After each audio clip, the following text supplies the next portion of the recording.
and politicians don't like to talk about things they have done wrong.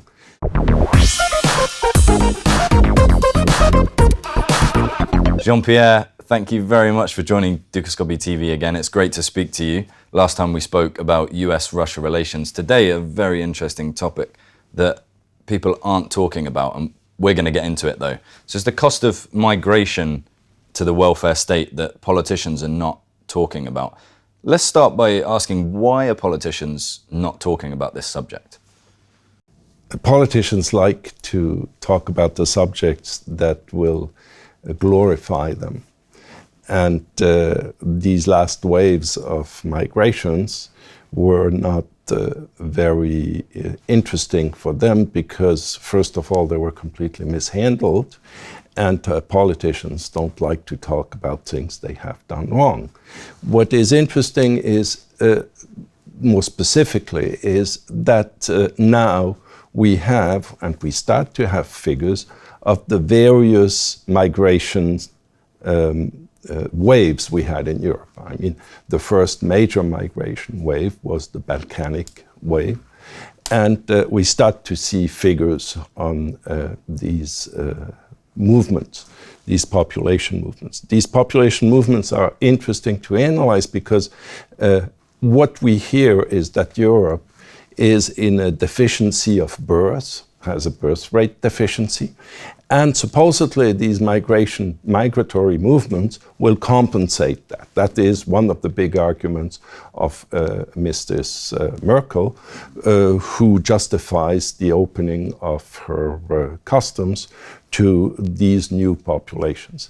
Now, if we analyze, what we have to do is we have to analyze how many people really got to the employment market, and what was the positive impact on the employment market of, I would say, the first wave, and we have figures about Switzerland. What is interesting to see is that about 80% of all these people have never worked. So they remained a cost to the government. If we would say 80% of these people would have worked, then the theory could be proven right, that the birth deficiency can be compensated. Right now, we have absolutely no indication. It's the contrary that is appearing. We also see these people of the first wave entering now retirement age, where they go into a retirement home.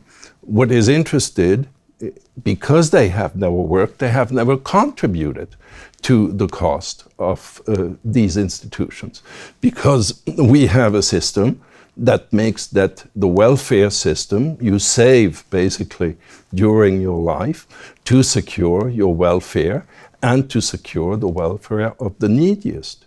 But if the proportion of neediest becomes not sustainable for the welfare system, then we do not have a welfare system anymore. We have a system that goes into bankruptcy.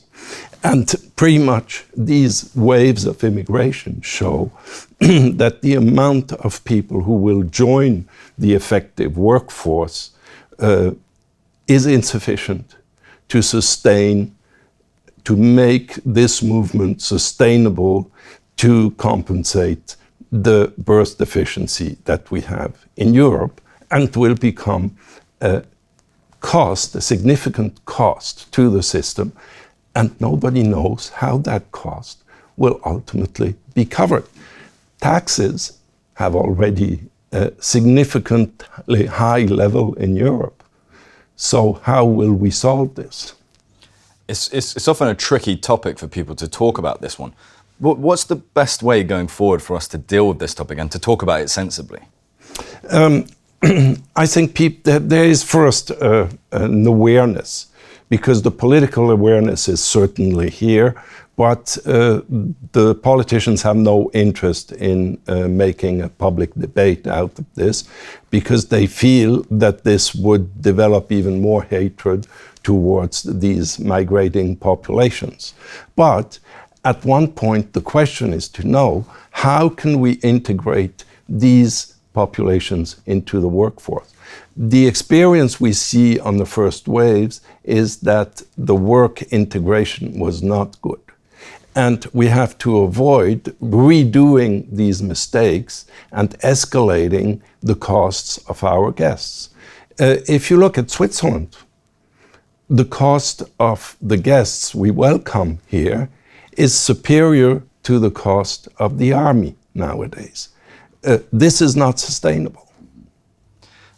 So just finally, looking at that, those extremely high costs, how might we reform the welfare state so that it's a benefit to everyone? What we have to do is encourage these migrating population to get to work as fast as possible. We have to encourage them to become productive elements in our society, and we shall not let them sit somewhere getting social benefits. If we look at the United States, the immigration in the United States, when you immigrate in the United States, you get absolutely no support. You have to survive yourself. Now, this is not the way Europe is being structured, but instead of running countries into bankruptcy, I think we have to improve the system so that these workforces will do what they're supposed to do, which is compensate the deficit in young workers in the European countries. Jean-Pierre, thank you so much. Thank you very much. And if you like this interview and would like to join in on the debate, head over to dukascopy.tv.